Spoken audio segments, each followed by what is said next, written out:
Hi, I'm Dan Fazio with GI Jobs. Welcome to our Success After Service series. Today we're talking with Kimberly on an Army veteran who now recruits veterans and other people as an account manager for strategic staffing solutions. Welcome, Kimberly. Hi, Dan. Thanks for having me. I'm really happy to be here. Yeah, well, thanks for taking the time to chat with us today. We really appreciate that. So let's talk a little bit about what you do. Tell us a little bit about strategic staffing and what your role is there. Yeah, so S3 started in Detroit, Michigan in 1990. Women owned. Cindy Paskey started the company. And what I do is I'm an account manager. I'm in the augment staffing sector of the company. We do direct hire, business services, solutions for corporations and the financial services, oil and gas, and healthcare industry. So I specifically work in augment staffing for the financial services right now. Um, and yeah, my main job is to work with hiring managers to understand their business initiatives, help, provide them solutions, as well as augmented resources to help with their technical business initiatives that they have going on. So it's really just helping putting people to work and helping the client. Yeah. So you talk with the company and see what their needs are, and then you go try to find folks to fill those roles. Is that Yeah. oversimplifying it? No, not really. I mean, that's Okay. pretty much what I do. Yeah. Obviously there's a lot that comes along with it, but it really is just understanding what the client needs and being there to support them, and then going out and finding the talent that matches their need. Gotcha. And how do you find that talent? So we have a great system. We have sourcers. A lot of these sourcers are people, directly from the military. A big pillar for S3 is changing people's stations in life. So people that don't have any recruiting experience, these sourcers will help fill the funnel for recruiters. We have a team of recruiters that I work with as well, that have great networks, that use all the different recruiting tools, and we'll reach out to the people and then fill the funnel even more, and then send me good resumes and people that are interested. And then I'll make sure that they're a fit for what the hiring manager needs. And then they would go through the interview process with the manager that I work with. Gotcha. Okay. So some of those roles include jobs in IT, correct? Yes, correct. Yeah. I mainly work technical roles. We do a little bit of business services as well. So it's mainly technical roles, software developers, business analysts. Those are the main roles that I fill Okay. typically. So tell me a little bit about that. What are they hiring? Are there opportunities, career opportunities right now in the field? What are the hottest jobs out there right now? Yeah. So right now, currently, just with my client, they're doing a lot of Q4 planning. So there is a little bit of a lull, but once Q4 hits, there's going to be a lot of initiatives. People are, moving everything to the cloud. There's a lot of AI talk. So I think people with a lot of cloud-based experience, software engineers that have the newer technologies are going to be hot on the market. They're always looking for solid Java developers, full stack developers, backend developers, DevOps. There's really like unlimited once jobs open up and funding's there. It's like unlimited opportunity for software developers. Gotcha. So do you need a college degree to get most of these jobs, or can you get into it? Can you get your foot in the door with just certifications, or perhaps military experience in IT or technical roles? Yeah. So a lot of the jobs do say, a degree in computer science is preferred, but we are seeing a lot of boot camps, certifications, people just like with experience through starting with those boot camps. getting their foot in the door. They just really want to know that you're eager, a self-starter, and willing to work. And if you have some experience and certifications and you can pass their technical screens, then they're willing to give you a try. So I do say that it's preferred, but it's definitely not. I don't see it as being mandatory right now in the field. Gotcha. How would you characterize the pay? The average pay obviously is going to vary depending on what you're doing, who you're working for, and what region you're in, what cost of living, all that stuff. But if you could just kind of give us an average of what the potential pay is out there. Yeah. So I would say for junior software engineers, which we say is 4 to 5 years, we're looking around, $60, $70 an hour. On the annual scale is probably around the 90 to 120. And then when you go into the more senior, when you're 7+, that's when it's, 6 figures, 100 and above. And it really just depends on also your lead experience. There's additional skill sets that, can kind of set you above the rest. But if you have more senior experience, especially lead experience, that's when it sets you kind of above the rest. So what would your best piece of advice be to a service member who's getting ready to transition, or a veteran who wants to get into this field, assuming they have some kind of background in it and perhaps even some credentials? Yeah, I would definitely say reach out to your network. Being a veteran, veterans want to help veterans, and that's your biggest power is your network. So, reach out to people in positions that you aspire to be in. Reach out to them on LinkedIn, friends of friends. Everyone's willing to help. Don't be scared to ask, and they can really point you in the right direction with different certifications, courses they've taken. That's really what I did, was just try to take a hold of my network and ask all the questions, because you'll be so surprised how much people are really willing to help. Yeah. Well, it's a great segue into talking a little bit about your military background. You went to West Point. What inspired you to apply there? Yeah, so I luckily was a very local, I live 30 minutes from West Point. I'm from New Jersey. And I remember in high school, actually a girlfriend in one of my AP classes, she walked in with a West Point shirt, and I was like, what's West Point? I had no idea at the time. And then when I started being recruited for soccer, I was like, oh, I remember my friend was wearing a sweatshirt out of West Point. I had no military family, no military background. I didn't really know what West Point was until I started being recruited for soccer. And I'm really happy I did, because I did an on-site visit, and just the people there were so inspirational. So soccer really did lead me to West Point, but when I went there, it was definitely a choice to serve. And, I felt like I was willing and able. So I took on that challenge, and being local too was very helpful. I knew I was going to have the support of my family. Yeah. So how many cadets in your class were women when you went? And then did you have to work harder because you were a woman? Yeah. So there's, I think in my graduating class is just under 1,200, and we're 10 at the time. We were around 10% of the class. So, our class sizes were 18 per person, which is, great education. You had a lot of personal attention, having each class be, under 18 people. So sometimes I would be the only woman in my class. Typically, I'd be the only woman in my class. So I just think it puts a little bit more of a spotlight on you. You feel like, you're representing the females that are there.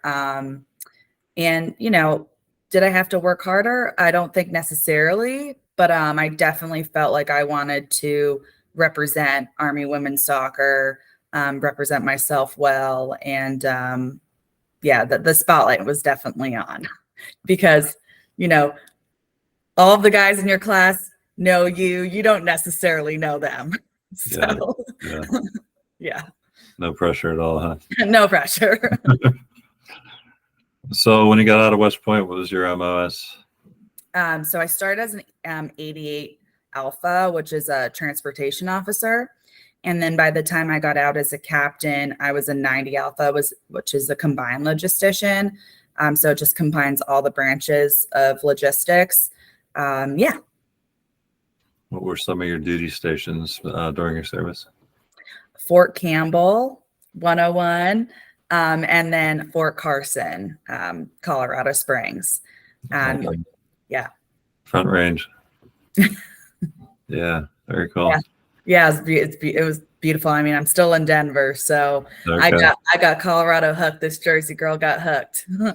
There you go. My brother's in Loveland, and we too love the Front Range, so we love to visit. Mm-hmm. So when you decided to separate, what was your exit plan? What did you decide to do? Yeah, that's a great question, and something that I utilized, which is a great program that the military does, is Hire Our Heroes. And so I did an internship program with Stryker, a med device company. I didn't quite know what I wanted to do, so I went to the Service Academy Career Convention in DC and met some connections. Just interviewed with a couple companies, got a feel of different industries that I might want to be in. And then I met actually a peer that I knew at school who was working in Colorado Springs. So I could do an internship with him super easily and just transition into that. So the program called Hire Our Heroes is an opportunity for you to do an internship with a civilian company for 6 months while you're still before you ETS out of the military. So before you exit. So it gives you a little bit of a heads up. You can have some corporate experience on your resume before really exiting the military. So I did that program, and I did really like it. It's a great company, but I wasn't sure if sales was for me quite yet. So I shifted towards operations management. And I really wanted kind of a more dynamic, I wanted, I didn't know if I wanted to go extremely corporate yet. So I jumped into the startup world right after the military. And I did like operations and account management for a health and wellness startup directly out. Okay. Yeah. When you were, so you went to the service academies, hiring fair in DC. How long before you ETS did that happen? Like, when did you really start preparing for your transition? It's definitely like a year out process. So when you submit your packet, your ETS packet, your exit packet, you're requesting, hey, I did my obligation. Now I'm planning. This is the date that I'm planning to exit. The process starts a year out. You'll have to, from there, then you're starting to, just the next 6 months are passing over your duties and your current position over to the next person in line. They're shifting, your duties and responsibilities.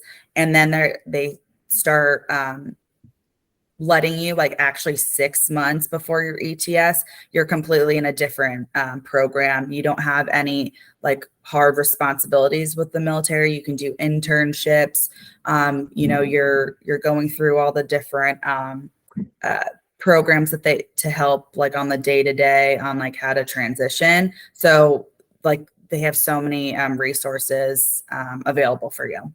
But yeah, so the process is a year, but then 6 months, they kind of like set you free to the programs that they have to really understand how to be a civilian.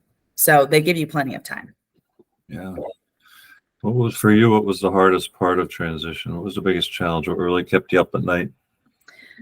I would say like professional and personal. There was definitely pieces in both. But a main thing for me was, what do I really want to do in life? I felt like my path was pretty set for me. When I was growing up, I wanted to be a professional soccer player. That's what I wanted to be. Didn't work out. So I was like, all right, well, I'll join the Army. So that's why I went to West Point. And then I knew I was going to be an Army officer. So, I was just focusing on learning the craft, being ready for the next 5 years.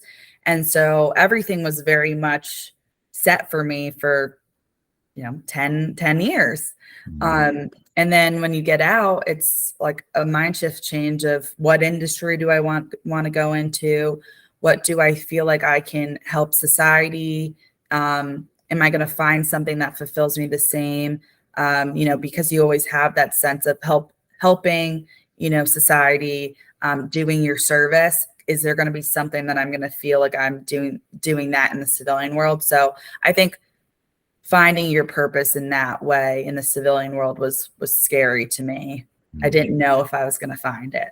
Mm-hmm. What would your best piece of advice be for someone who's in that position right now, getting ready to transition out?